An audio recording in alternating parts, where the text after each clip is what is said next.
Your skin is light and your neck is black.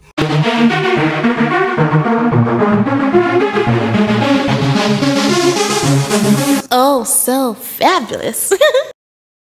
Hi guys, welcome back to the channel once again. My name is Dumevilia. I don't know if you guys can tell that I'm laughing because I just watched a video on TikTok while I was doing research on this particular topic, you know, the topic of skin bleaching and colorism and all of that, and this guy talked about his experience and it made me laugh. That is not the main subject of, you know, this video, but I want to share with you guys. So much people have been asking me to do a story time about when my aunt gave me bleaching cream and I bleached my skin. Okay, bam. So when I was 12, I developed cystic acne. If you don't know what cystic acne is, pretty much it's a hormonal imbalance what causes painful cyst-like acne. I developed that when I was 12. My parents brought me to different dermatologists and nobody could help. It was like really bad. My face was looking like a pizza.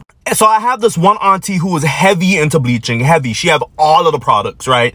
She saw me and she was like, come here, come here. I'm like, yes, auntie, what? She was like, rub this on your face. Rub it on your face every night. And I was like, girl, like, what is this? And she was like, it's bleaching cream. I was desperate to get rid of my acne. So I was like, okay, auntie. And my parents, they were down with the shits because they spent a lot of money and they were trying to just help their child to be happy. So we're like, let's give it a try. Let's see what happens. So I started rubbing the bleaching cream on my face and it started to work. And also, here's the thing. It was summertime when she gave it to me. So I was in the house. I wasn't really going outside. So I guess it penetrated my skin a little bit harder. And bam, I was light. I did not even realize that my skin was getting lighter. I really did not even realize until I had this Haitian neighbor. And I grew up in Fort Lauderdale, Florida. So it's like Little West Indies. Everybody's Haitian, Jamaican, all that, right? So I had this Haitian neighbor named Manushka. And Manushka saw me and she was like, Foot, Jay-Z, what happened to your skin? And I was like, what you mean? Your skin is light and your neck is black. Y'all know how Caribbean people are.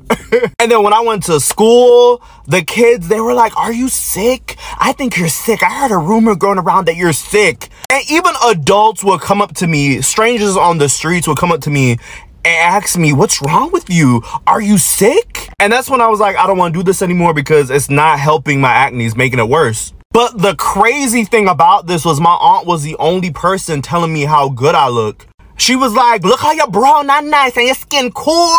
Rub it on your neck, rub it on your body. Look how the boy look nice and clean. And now that I'm older, I'm like, she was trying to bleach me out. She wasn't trying to help with my acne.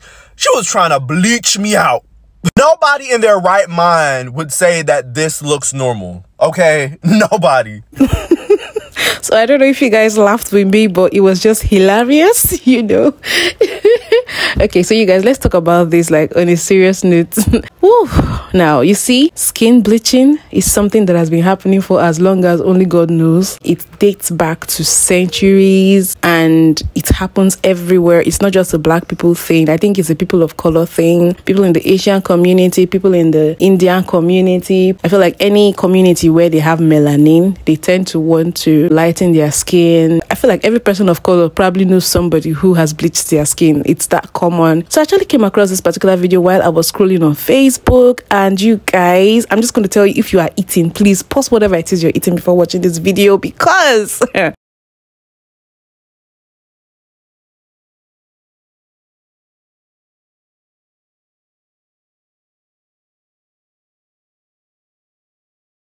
so you guys just saw that. At first, I even thought it was maybe the whole Dubai Potter Potty thing that was happening, or maybe there was some low-key ritual thing going on, maybe like a spiritual bath or whatever. But it turned out, like when I watched it to the end, I realized, oh my gosh, this was just skin bleaching. It wasn't even any of those other things I was thinking. I was absolutely disgusted. I was scared because that looks scary. I feel like people who go through this extreme are really brave, because do you know how strong a chemical has to be for you to just, you know, apply it on your skin or bath with it and it washes off your skin pigmentation and then you become 5 to 6 to 7 shades lighter? Are people not scared? Like I said earlier, this is something that is common in the community. Black people, melanated people, people of color. So let's talk about the real issue here. Why is it generally acceptable? Why do we keep doing it? Why Why? Because I feel like at this point, anybody doing it would know that it has harsh effect. It has long-term effect that may not be very favorable for the person, yet we still do it. So why? I feel like this is one of those instances where we are choosing beauty over health, and it is quite sad. So I was thinking about the whys and all of that. Even I have my personal experience that I'm going to be sharing with you guys. I have never actively, purposefully bleached, but I've had experiences where I got lighter. Now, I feel like for people, there are different reasons why they do this. I think the base reason is because of colorism. A lot of us want to appear lighter skin. Proximity to whiteness is always termed beautiful and all of that. We all know that. I mean, it's not something that is news. We know that it's part of the Eurocentric beauty standard that has made people do this over the centuries. But I feel like it's also learned behavior for some people. It's learned behavior. Like, you see people do it. It's something that is accepted. You see people with lighter skin probably get treated better, get some certain privileges, especially if you're in a kind of work or career where your looks matter. For instance, modeling. I, being a makeup artist, I work with a lot of models, and I can tell you that I definitely see people's skin tone change. It changes, and when you ask them, they'll be like, oh, I wasn't getting jobs when I was darker. That's what the models will tell you. I wasn't getting jobs when I was darker, so I just had to do it. While some people, it doesn't have anything to do with their jobs. It just has to do with them not liking being that dark skinned. For me, in my case, I am like the darkest skinned person in my family. I actually have an older video about this, talking about colorism in Africa, and it's actually more common than what a lot of people think. I think people tend to think that because we are in a predominantly black community that maybe there won't be colorism, but it still doesn't make any difference. If anything, I feel like colorism and skin bleaching is even more common in predominantly black communities. Correct me if I'm wrong. For some people, it has to do with them trying to look a different way so that they could get more jobs, maybe because of their career. While for some other people, it's learned behavior. If you watch the first video that I played about the guy talking about his bleaching experience, his auntie tried to introduce him to it. I think he didn't go ahead with it just because by chance he didn't like it. In another scenario, someone who was introduced to it by an older person might have actually liked the effect and decided to continue bleaching the whole of their body to just be like a whole different 5-6 shades lighter than they originally are. There was a time I had hormonal acne on my face. It took me a whole year to get my face back to how it used to be. Even till now, I still struggle because this just happened like last year. So when I had this hormonal acne, I struggled with so many different products to clear the acne.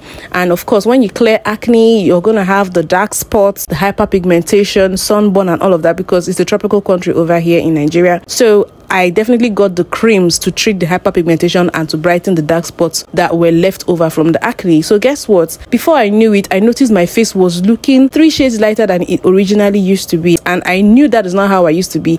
And to tell you guys the truth, I'm not going to lie, I kind of liked that I was looking a little bit lighter. And that's not because I do not like the way that I look naturally. It's kind of because I've always had hyperpigmentation on my face. I think it's common with dark-skinned people. My face usually is always darker than the rest of my body. I think it happens with a lot of people. Some people have their face darker because that's where the sun naturally hits you, while some people have their arms, their neck darker than the rest of their body because those other parts of the body are hidden in your clothing, so they do not really get the suntan as much, right? So I always had hyperpigmentation on my face, so I always wanted to look for a way to make my face blend with the rest of my body. So when I was using that cream at first, I was like, okay, it's not too bad.